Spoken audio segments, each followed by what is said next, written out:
Hi friends, welcome to TechnoJP YouTube channel. இது ஒரு knowledge sharing training session. வாங்க training குள்ள போலாம். இன்னைக்கான important and informative topic பார்த்தோம்னா magnetical particle testingல யூஸ் பண்ற instruments பத்தி தான் இந்த பிரசன்டேஷன்ல நம்ம பார்க்க போறோம். லாஸ்ட் பிரசன்டேஷன்ல liquid pattern testing பத்தி பார்த்தோம், ND non destructive examinationல. ஸோ MPE பண்ணும்போது என்ன இந்த ப்ராசஸ்ல எந்த மாதிரியான instruments and equipments யூஸ் ஆகுன்றதை நம்ம டீட்டெயிலாக பார்க்கலாம். இப்போ MPE ப்ராசஸில் யூஸ் பண்ணுற இன்ஸ்ட்ருமெண்ட்ஸ் பார்க்குறதுக்கு முன்னாடி MPEனா என்ன அப்படின்ற ஒரு சின்ன டெஃபினிஷன்ஸ் பார்த்துடலாம். மேக்னெட்டிக்கல் பார்ட்டிகல் டெஸ்டிங் அப்படின்றது நான் டிஸ்ட்ரக்டிவ் எக்ஸாமினேஷனில் ஒரு மெத்தடு. இது வந்து சர்ஃபேஸ் இல்லை சர்ஃபேஸ் டிஃபெக்ட்ஸை வந்து நம்ம கண்டுபிடிக்கிறதுக்காக இந்த MPE யூஸ் பண்ணுவாங்க. இது மேக்னெட்டிக் பிரின்சிபலில் ஒர்க் பண்ணுறதுனால ஃபெரோ மேக்னெட்டிக் மெட்டீரியலில் இந்த எக்ஸாமினேஷன் ND எக்ஸாமினேஷன் வந்து பார்க்கலாம். எப்படின்னா அயன் அண்ட் ஸ்டீல் அப்படின்ற மெட்டீரியலில் இது வந்து சர்க்குலர் மேக்னெட்டிசம் அப்ளை பண்ணும்போது ஒரு ஆப்ஜெக்டில் ஸோ அதில் வந்து ட்ரை அண்ட் வெட் பவுடர்ஸ் வந்து இருக்கும். அதை அப்ளை பண்ணி எந்த இடத்துல மேக்னெட்டிக் ஃபீல்டு வந்து கட் ஆகுதுன்னு பார்த்தோன்னா அந்த இடத்துல ஃப்ளாஸ்ன்றது இருக்கும். அந்த ஃப்ளாஸில் வந்து இந்த வெட் பார்ட்டிகல் இல்லை ட்ரை பார்ட்டிகல் வந்து ஸ்டிக் ஆகும். ஸோ அந்த டிஸ்கண்டினியூஸை வந்து நம்ம இண்டிகேஷன் வந்து கண்டுபிடிக்கிறது தான் வந்து இந்த மேக்னெட்டிக்கல் பார்ட்டிகல் டெஸ்டிங்கு. ஸோ இப்போ இந்த ப்ராசஸில் எந்த மாதிரியான இன்ஸ்ட்ருமெண்ட்ஸ் அண்ட் எக்யூப்மெண்ட்ஸ் யூஸ் ஆகுதுன்னு நம்ம டீட்டெயிலாக பார்க்கலாம். இப்போ MPE testing process carry out பண்ணுறதுக்கு எந்த மாதிரியான இன்ஸ்ட்ருமெண்ட்ஸ் இருக்குன்றது டைப் ஆஃப் இன்ஸ்ட்ருமெண்ட்ஸ் பற்றி பார்க்கலாம். இதில் வந்து சென்ட்ரிஃபிகல் டியூப் இருக்குது, அதே மாதிரி வெர்னியர் கேலிப்பர் இருக்குது, ammeter volt meter, lux meter, lux lighting equipment, அதே மாதிரி யூவி லைட் மீட்டர் இருக்குது, காஸ் மீட்டர் இருக்குது, சென்சிட்டிவ் பிளாக்ஸு, கீட்டோ ரிங் இருக்குது. இதோடைய ரேஞ்சு என்ன பர்பஸ்க்காக எல்லா இன்ஸ்ட்ருமெண்ட் யூஸ் பண்ணுறாங்க நம்ம டீட்டெயிலாக பார்க்கலாம். இப்போ ஃபஸ்ட்டு இன்ஸ்ட்ருமெண்ட் வந்து நம்ம பார்த்துடலாம். சென்ட்ரிஃபியூகல் டியூப் அப்படின்றது இது வந்து ரொம்ப இம்பார்ட்டண்ட்டான ஒரு இன்ஸ்ட்ருமெண்ட்டு நம்ம MPE செக் பண்ணும்போது. எதுக்குன்னா வந்து வெட் மெத்தடுக்கு வந்து இது யூஸ் பண்ணுவாங்க. இதோட கேலிப்ரேஷன் ஸ்டாண்டர்ட் வந்து ISO 9934. இதோட ரேஞ்ச் அப்படின்னு பார்த்தோன்னா 0.2லேருந்து 500 ml வரைக்கும் ½ லிட்டர் நம்ம இதுக்கு யூஸ் பண்ணுவாங்கன்னா. இப்போ வெட் மெத்தட் அப்படின்னா வந்து அந்த மேக்னெட்டிக்கல் பார்ட்டிக்கல் வந்து மிக்ஸ் பண்ணுவாங்க. இப்போ கெரோசின் பேஸ்டு இல்லைனா வந்து வாட்டர் பேஸ்டு இருக்கும். அதில் மிக்ஸ் பண்ணிவிட்டு இதில் வந்து போர் பண்ணிவிட்டு செடிமெண்டேஷன் வந்து செக் பண்ணுவாங்க குறிப்பிட்ட டைமில். ஸோ இவ்வளோ செடிமெண்டேஷன் இருக்குது அப்படின்னா வந்து this is acceptable for concentration. அதில் கரெக்டாக வந்து நம்ம மிக்ஸ் பண்ணியிருக்கோன்னு அர்த்தம். அதுக்கு தான் இந்த சென்ட்ரிஃபிகல் டியூப்ன்ற இன்ஸ்ட்ருமெண்ட் வந்து யூஸ் ஆகுது. இந்த இன்ஸ்ட்ருமெண்ட் பார்த்தோம்னா வெர்னியர் கேலிப்பர். இதோடைய கேலிப்ரேஷன் ஸ்டாண்டர்ட் வந்து ISO 13385. இதோட ரேஞ்ச் வந்து 0 to 12 inch நம்ம டிஜிட்டல் யூஸ் பண்ணுவாங்க. இது எதுக்கு யூஸ் பண்ணுவாங்கன்னா ஆப்ஜெக்டோடைய வால் திக்னஸ் பார்க்கறதுக்காக. ஏன்னா ஆப்ஜெக்டோடைய வால் திக்னஸ் பேஸ் பண்ணி தான் அக்செப்டன்ஸ் கிரைட்டீரியா, டிஃபெக்ட்ஸ், டிஸ்கண்டினியூஸ் வந்து ஸ்டாண்டர்ட்ஸ் கொடுத்துருப்பாங்க. ஸோ அதுக்காக தான் இந்த வெர்னியர் வந்து இந்த MPE ப்ராசஸில் யூஸ் பண்ணுறாங்க. இப்போ பார்க்க போகிற இன்ஸ்ட்ருமெண்ட் பேர் வந்து பை கேஜ். இதோடைய கேலிப்ரேஷன் சேனல் வந்து ISO 9934. இதை பை கேஜ்னு சொல்லுவாங்க, இல்லை மேக்னெட்டிக் ஃபீல்டு இண்டிகேட்டர்னு சொல்லுவாங்க. இதில் வந்து இந்த பிளேட்டு மாதிரி இருக்கும், எக்ஸ்டர்னல் பிளேட் மாதிரி. இதில் வந்து பார்த்தீங்கன்னா 8 டைரக்ஷன் 8 ஆக்சிஸில் ஒரு கோடு மாதிரி இருக்கும். அதாவது டிஃப்ரெண்ட் மெட்டீரியல் 8 டிஃப்ரெண்ட் அந்த மெட்டீரியலை வந்து ஜாயின் பண்ணியிருப்பாங்க, பிரேசிங் பண்ணியிருப்பாங்க. இது எதுக்கு யூஸ் பண்ணுறாங்க அப்படின்னா ஒரு ஆப்ஜெக்டில் நம்ம டிஃப்ரெண்ட் டெக்னிக், அதாவது டிஃப்ரெண்ட் மெத்தடில் நம்ம வந்து MPE வந்து கண்டக்ட் பண்ணும்போது யோக் மெத்தடு இல்லை ப்ராட் மெத்தட் அந்த மாதிரி கண்டக்ட் பண்ணும்போது அந்த மேக்னெட்டிக் ஃபீல்டு வந்து எல்லா இடத்துலையுமே வந்து பரவி இருக்கு, சர்க்குலர் மேக்னட்டிசம் ஆயிருக்கா, அதே மாதிரி எல்லா டைரக்ஷன்லையும் இந்த கிராக், லாங்கினல் கிராக், டிரான்ஸ்வர்ஸ் கிராக் தெரியுதா அப்படின்னு பார்க்குறதுக்கு இந்த பை கேஜ் வந்து யூஸ் பண்ணுவாங்க. ஸோ 8 ஆக்சிஸில் வந்து நம்ம செக் பண்ணிக்கலாம். எல்லா ஆக்சிஸ்லேயுமே வந்து கிராக் வந்து வந்தால் டிடெக்ட் பண்ணுதா அப்படின்றது செக் பண்ணுறதுக்காக இந்த பை கேஜ் வந்து யூஸ் ஆகுது. இப்போ லக்ஸ் மீட்டர் அப்படின்ற இன்ஸ்ட்ருமெண்ட் தான் வந்து நம்ம பார்க்க போகிறோம். இது வந்து MPEயில் நம்ம முன்னாடி லிக்விட் பேட்டர்ன் டெஸ்டிங்கில் இந்த இன்ஸ்ட்ருமெண்ட் பற்றி நம்ம வந்து பிரீஃபாக பார்த்தாச்சு. அதாவது ப்ராப்பர் இன்டென்சிட்டி, லைட் இன்டென்சிட்டி இருந்தால் தான் நம்ம வந்து ஒரு ஆப்ஜெக்டில் MPE வந்து நம்ம செக் பண்ணணும். அதுக்காக தான் இந்த லக்ஸ் மீட்டர் அப்படின்றது யூஸ் ஆகுது. இதோட கேலிப்ரேஷன் ஸ்டாண்டர்ட் வந்து ISO 21348. ரேஞ்ச் வந்து 0 to 20,000 லக்ஸ். ஸோ லக்ஸ் அப்படின்றது வந்து யூனிட்டு, லைட் மெஷர் பண்ணுற எவ்வளோ வெளிச்சம் இருக்குது மெஷர் பண்ணுற யூனிட்டு.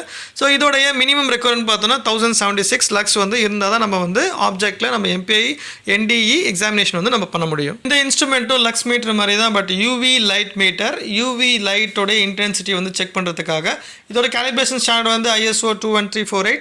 இதோட ரேஞ்ச் வந்து பார்த்தீங்கன்னா அதே மாதிரி தான். இது வந்து micro watts per centimetre square, 0 to 20,000 micro watts per centimetre square. இதோட மினிமம் ரெக்குவயர்மெண்ட் வந்து 1000 micro watts per centimetre square. இது எதுக்கு யூஸ் பண்ணுறாங்கன்னா இப்போ ட்ரை பவுடர், வெட் பவுடர் சொன்ன பார்த்தீங்களா.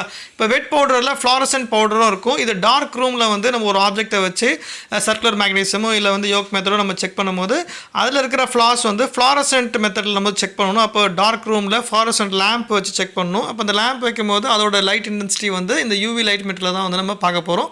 அதுதான் வந்து minimum 1000 micro watts per centimetre square. இந்த இன்ஸ்ட்ருமெண்ட் பார்த்தோம்னா இல்லை எக்யூப்மெண்ட் வந்து யூவி லேம்ப். இந்த யூவி லேம்ப் எதுக்கு யூஸ் பண்ணுறாங்கன்னா ஒரு எம்பிஐ செக் பண்ணும்போது வெட் ஃப்ளோரசன்ட் மெத்தட் செக் பண்ணும்போது ஒரு டார்க் ரூமில் அந்த ஆப்ஜெக்ட் வச்சு நம்ம மேக்னடைஸ் பண்ணுவோம். அப்போ ஆப்ஜெக்ட் பண்ணும்போது வெட் ஃப்ளோரசன்ட் பவுடர் மிக்ஸ் பண்ண கான்சன்ட்ரேஷன் வந்து நம்ம போர் பண்ணும்போது அந்த டிஃபெக்ட்ஸ் டிஸ்கன்டினியூஸ் இருந்ததுன்னா அது என்ன ரேடியம் கலரில் இந்த இல்லைனா எல்லோ கலரில் காமிக்கும். அது காமிக்கிறதுக்காக தான் இந்த யூவி லேம்ப் யூஸ் பண்ணாதான் அந்த மாதிரி காமிக்கும். ஸோ அதை வந்து செக் பண்ணுறது அந்த யூவி லேம்ப். இதோட கேலிப்ரேஷன் சேனலும் ISO 21348. இதோட ரேஞ்ச் வந்து பார்த்தோம்னா 365 நானோமீட்டர். அதாவது இதோடைய ஃப்ரீக்வன்சி யூவி லேம்போடைய light frequency wavelength measure பண்ணுறது. அதே மாதிரி 0 to 10,000 microwatts per centimetre square. இது வந்து இன்ஃப்ராரெட் தெர்மோமீட்டர் நம்ம வந்து எம்பிஐலையும் யூஸ் பண்ணுவாங்க, அதே மாதிரி லிக்விட் பென்ட்ரலையும் யூஸ் பண்ணுவாங்க. நம்ம அந்த ப்ரெசன்டேஷனில் நம்ம பார்த்துருவோம். பார்க்காதவங்க அந்த ப்ரெசன்டேஷனையும் பார்த்துருங்க.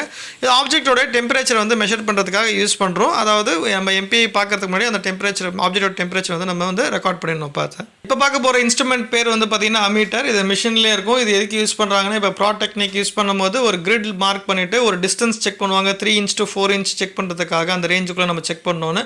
அப்போ இந்த அமீட்டருடைய ரேஞ்ச் வந்து மாறும். இப்போ இது வந்து பார்த்தீங்கன்னா இதோட கேலிப்ரேஷன் ஸ்டாண்டர்ட் வந்து ISO 13875.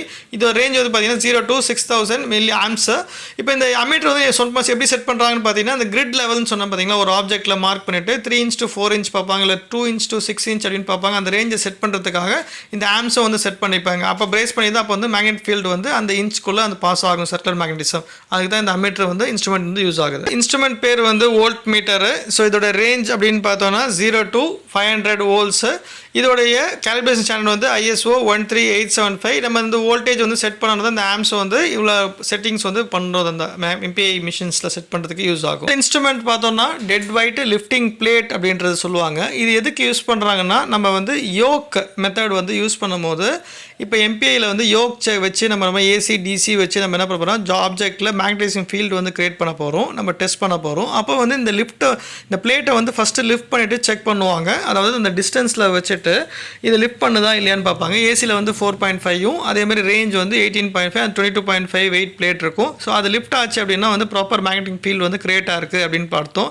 ஸோ அந்த ஆப்ஜெக்ட் பேஸ் பண்ண மாதிரி இந்த ஏசி டிசி அதே மாதிரி இந்த டிஸ்டன்ஸை வந்து செக் பண்ணிவிட்டு இந்த யோக் மெத்தட் வந்து பிளேட் வந்து லிஃப்ட் ஆகுதா இல்லையான்றதுக்காக தான் இந்த இன்ஸ்ட்ருமெண்ட் வந்து யூஸ் பண்ணுறாங்க. வந்து காஸ் மீட்டரு. இதோட கேலிப்ரேஷன் ஸ்டாண்டர்ட் ISO 9934. இதோட ரேஞ்ச் வந்து பார்த்தீங்கன்னா 0 to 10 gauss. இதோட ரேஞ்ச் இதோட டைப் அப்படின்னு பார்த்தோன்னா அனலாக்லேயும் இருக்குது, டிஜிட்டல்லையும் இருக்குது. இந்த எதுக்கு யூஸ் பண்ணுறாங்கன்னா மேக்னெட்டிக்ஸ் எம்பிஐ வந்து நம்மளுக்கு முடிஞ்ச பிறகு டீமேக்னடைசேஷன் பண்ணணும் அந்த ஆப்ஜெக்டில். அதாவது மேக்னெட் பண்ணும்போது என்ன ஆகும்னா அந்த ஆப்ஜெக்டும் மேக்னெட்டாக இருக்கும். அப்போ வந்து மேக்னடைசேஷன் இருந்ததுன்னா பிரச்சனையாகும் ரோட்டரி மோஷனில். அதனால் வந்து டீமேக்னடைசேஷன் அப்படின்ற ஒரு ப்ராசஸ் பண்ணுவாங்க. அப்போ பண்ணிட்ட பிறகு என்ன பண்ணுவோம்னா 0 to 3 gaussக்குள்ளே தான் இருக்கணும் அப்படின்ற ஒரு ரெக்குவயர்மெண்ட் ஸ்டாண்டர்டில். ஸோ அதுக்காக இந்த காஸ் மீட்டர் வந்து யூஸ் பண்ணுவாங்க. மேக்னெட்டிக் டெஸ்ட் பிளாக் இல்லைனா வந்து சென்சிட்டிவிட்டி பிளாக்கு. இதோட கேலிப்ரேஷன் ஸ்டாண்டர்ட் வந்து ISO 5347. இதோட ரேஞ்ச் அப்படின்னு பார்த்தோன்னா 1 mmலேருந்து 7 mm. இந்த பிளேட் வந்து எதுக்கு யூஸ் பண்ணுறாங்கன்னா சென்சிட்டிவிட்டி பிளாக்கு நம்ம மேக்னடைசேஷன் செக் பண்ணும்போது என்ன டெப்த் வரைக்கும் சர்ஃபேஸ்லேருந்து சர்ஃபேஸ் டிஃபெக்ட்ஸை வந்து செக் பண்ண முடியும்னு சொன்னோம் பார்த்தீங்களா. அப்போ ஒரு டெஸ்ட் பிளாக்கில் ஸ்லாட் மாதிரி கொடுத்துருப்பாங்க. 1 mmலேருந்து 7 mm வரைக்கும் டெப்த் இருக்கும். இப்போ அந்த டெப்த்தை நம்ம பிளேட்டில் மேக்னெட்டிக் ஃபீல்டு அப்ளை பண்ணி ட்ரையோ இல்லை வெட்டோ இல்லை ஃப்ளாரசன்ட்டோ அப்ளை பண்ணி அது என்ன பண்ண போகிறோம்னா அந்த டெப்த் வந்து கரெக்டாக காமிக்குதா காமிக்குதான்னு செக் பண்ணுறதுக்காக இந்த சென்சிட்டிவிட்டி பிளாக் யூஸ் பண்ண போகிறோம். இப்போ ஏசி யூஸ் பண்ணால் எவ்வளோ mm வரைக்கும் காமிக்குது, டிசி கரண்ட் யூஸ் பண்ணி செக் பண்ணோம்னா எவ்வளோ mm வரைக்கும் காமிக்குது, 0 to 3 mm இல்லை 5 mm வரைக்கும் நம்ம சர்ஃபேஸில் டிஃபெக்ட் பார்க்க முடியுமா செக் பண்ணுறது தான் வந்து இந்த மாதிரி டெஸ்ட் பிளாக் வந்து யூஸ் பண்ணுறாங்க. இப்போ அடுத்த இன்ஸ்ட்ருமெண்ட் பார்த்தோம்னா கீட்டோஸ் ரிங்கு. இதோடைய ஸ்டாண்டர்ட் வந்து பார்த்தோம்னா ASTM E1444. இது வந்து AS5282 அப்படின்ற கிட்டோஸ் ரிங் ஸ்டாண்டர்ட் பிளாக்னு சொல்லுவாங்க. இதில் வந்து different types of drill different ரேஞ்சஸில் இருக்கும். இதோட ட்ரில் டயமீட்டரும் அந்த டிஸ்டன்ஸ் பார்த்தோம்னா 1.3 29.4 mm வரைக்கும். இதுவும் அதே மாதிரி தான் எம்பிஐ செக் பண்ணும்போது அந்த ப்ராசஸில் டிஃபெக்ட்ஸ் வந்து நம்மளுக்கு தெரியுதா இல்லையா, கரெக்டான பொசிஷனில் இருக்கா, வருதா, ஃப்ளாஸ் டிரெக்ட் ஆகுதா இல்லையான்னு செக் பண்ணுறது தான் இந்த இன்ஸ்ட்ருமெண்ட் வந்து யூஸ் ஆகுது. இந்த எம்பிஐ டெஸ்டிங் இன்ஸ்ட்ருமெண்ட்ஸ் ப்ரெசன்டேஷன் இதோட முடிவடையுது. இந்த ப்ரெசன்டேஷன் உங்களுக்கு பிடிச்சிருந்தா லைக் பண்ணுங்கள், ஷேர் பண்ணுங்கள், மோட்டிவேட் பண்ணணும்னு நினச்சிங்கன்னா சப்ஸ்கிரைப் பண்ணுங்கள். இந்த ப்ரெசன்டேஷனில் எதனா குவரிஸோ இல்லை கொஸ்டின்ஸோ எதனா இருந்தால் கமெண்ட் செக்ஷனில் கொடுங்க, நான் அட்டென்ட் பண்ணுறோம். Thanks to everyone, thanks to my teammate. நம்ம நெக்ஸ்ட் ப்ரெசன்டேஷன் மீட் பண்ணலாம். And then bye from Techno JP.